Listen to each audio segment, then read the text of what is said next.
બનાસકાંઠા જિલ્લાના પાલનપુર શહેરમાં ટ્રાફિકની પરિસ્થિતિને લઈને છેલ્લા 5 વર્ષથી પ્રજા પીડાઈ રહી છે।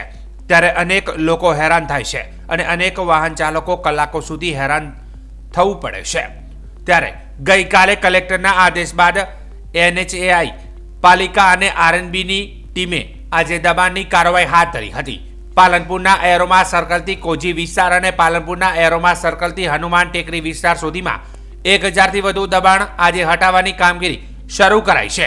જો કે આ દબાણોના કારણે થતો ટ્રાફિક જેને કારણે પ્રજા પરેશાન થઈ રહી હતી, ત્યારે પોલીસ બંદોબસ્ત સાથે તંત્રે આજે આ ટ્રાફિકની સમસ્યાનું નિવારણ કરવા માટે દબાણ ઝુંબેશ હાથ ધરી હતી। પાલનપુર નગરપાલિકા વિસ્તારમાં રસ્તા પૈકીના દબાણો દૂર કરવાની કામગીરી ચાલુ કરવામાં આવેલી છે, જે અંતર્ગત બે દિવસ પહેલાં રેલવે સ્ટેશન ઉપરના પણ દબાણો હટાવવામાં આવ્યા હતા।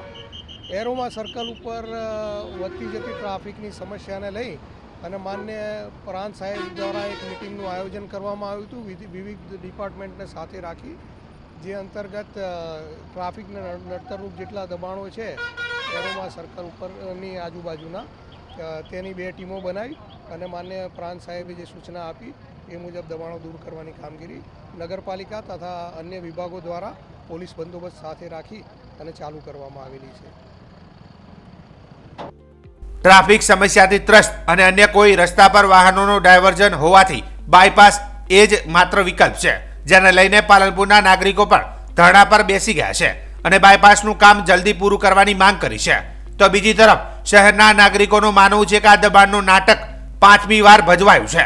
નાના ગરીબોના દબાણ હટાવાય છે ત્યારે પાકા કરેલા દબાણોને હટાવાતા નથી અને જેને લઈને ટ્રાફિક સમસ્યા છે। જો કે આજે દબાણ હટાવ્યા છે, 1-2 દિવસ પછી પરિસ્થિતિ યથાવત થઈ જશે અને આ દબાણ હવે ફરીથી ન થાય તેવી તંત્ર પાસે માગણી પણ કરી છે। પાલનપુરનો સૌથી મોટો પ્રશ્ન હોય તો કોઈ એરોમા સર્કલથી RTO સર્કલ સુધીનો પ્રશ્ન સૌથી જટિલ અને મોટો પ્રશ્ન છે। આ પ્રશ્નમાં ક્યાંક ને ક્યાંક આજુબાજુ રહેલા દબાણો જે છે એ મોટો રોલ ભજવી જાય છે। દર વખતે આ દબાણ હટાવવા માટે જ્યારે અમારા જેવા કોઈ લોકો ઊભા થાય છે અને ત્યાં આગળ વારંવાર રજૂઆતો કરે, એના પછી આ લોકો દબાણ હટાવવા આવે છે। હાલ પણ જે રીતે દબાણ હટાવી રહ્યા છે, કાચા દબાણ જે છે, જે લારી ગલ્લા છે એ હટાવી રહ્યા છે, પણ એની આગળનો જે ભાગ છે એનું સીમાંકન કઈ રીતે કરવું એમને ખબર નથી। RNB ડિપાર્ટમેન્ટ હજી એમને ખબર નથી કે દિવાલ ક્યાં સુધી બહાર છે, ક્યાં સુધી તોડવી જોઈએ, ક્યાં સુધી નથી તોડવાની, કશું ખબર નથી। ખાલી માત્ર બહાર ને બહાર જે ગરીબ લોકોના નાના નાના ઝૂંપડા હોય અથવા જે એમના જે ગલ્લા છે એ હટાવવાની કાર્યવાહી થઈ રહી છે, પણ જે હાથીઓ આજુબાજુ દિવાલ કરીને બેઠા છે, જે આજુબાજુના જે એમને ખાલી બ્લોક પાથરવાની ત્યાં આગળ સત્તા છે, એની જગ્યાએ આજુબાજુ ગેટ ચડાવી અને દિવાલ કરીને ઊભા છે, એમનું કેમ હટાવતા નથી? કારણ કે ક્યાંક ને ક્યાંક વાલાદવાલા નીતિ હાલ ચાલુ છે, પોલીસ સાથે રહીને આ બધું કરાવડાઈ રહી છે, પણ માત્ર ગરીબોના હટી રહ્યા છે। પણ 3-4 દિવસ પછી વળી આનો આ ખેલ ન થાય તો સારી વાત છે। 5મી 6ઠ્ઠી વખત આ ખેલ ભલે ભજવાઈ રહ્યો હોય, પણ આવું ને આવું માહોલ ઠેઠ સુધી રહે એના માટે હું તમામ ડિપાર્ટમેન્ટ અને કલેક્ટર સાહેબને વિનંતી કરું છું।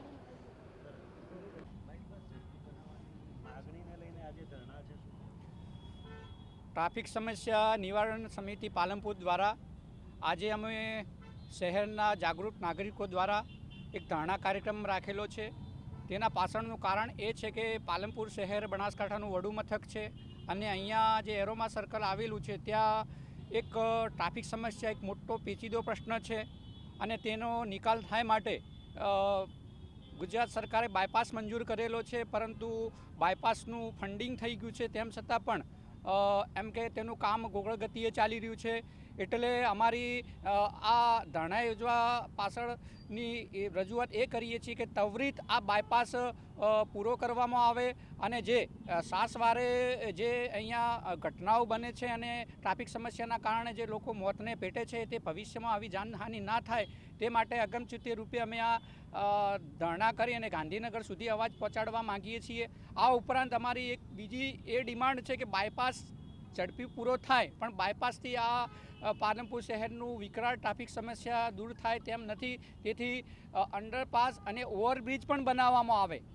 પાલનપુર શહેરમાં દિન પ્રતિદિન ટ્રાફિક સમસ્યા વકરતી જાય છે, કોઈ આ બાબતનું ગંભીરતાથી નોંધ લેતું નથી। સુરત, અમદાવાદ જેવી મોટી મોટી સિટીઓમાં એમ કે બાયપાસ તાત્કાલિક પૂરા થઈ જાય છે। અમારો આ પ્રશ્ન કેટલાય સમયથી પેન્ડિંગ છે। લોકો તાહી આમ પુકારી ઉઠ્યા છે, પરંતુ કોઈ સરકાર આ બાબતની ગંભીરતાથી નોંધ લેતી નથી.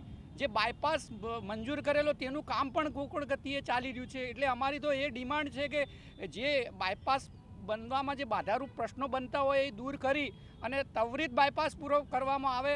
અન્યથા અમે જલંદ કાર્યક્રમો ભવિષ્યમાં યોજવાના છીએ અને જરૂર પડે તો અમે કેન્દ્રીય મંત્રી ગડકરી સાહેબને પણ ઈમેલ અને ટ્વિટરથી રજૂઆત કરવાના છીએ. આ જાગૃત નાગરિકોનો એમ કે રક્ષણ કરવાનો બંધારણીય મૌલિક અધિકાર છે.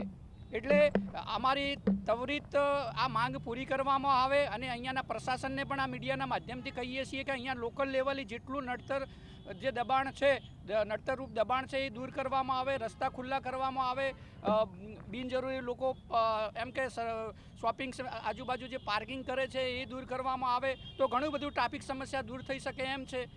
સરકાર કલેક્ટર અહીંયાનું જાહેરનામું બહાર પાડીને પ્રવેશ જે શહેરમાં જે ભારે વાહનો છે તેના ઉપર પ્રવેશ મૂકી અને અન્ય વૈકલ્પિક રસ્તાઓ ઉપર વાહન ડાયવર્ટ કરવામાં આવે એવી અમારી રજૂઆત છે. આજે અમે 4 વાગ્યા સુધી ધરણા ઉપર બેસવાના છીએ, પછી કલેક્ટર સાહેબને આવેદનપત્ર આપવાના છીએ અને આવતા અઠવાડિયે અમે મુખ્યમંત્રીને મિસ કોલની સંખ્યા સાથે રજૂઆત કરવાના છીએ.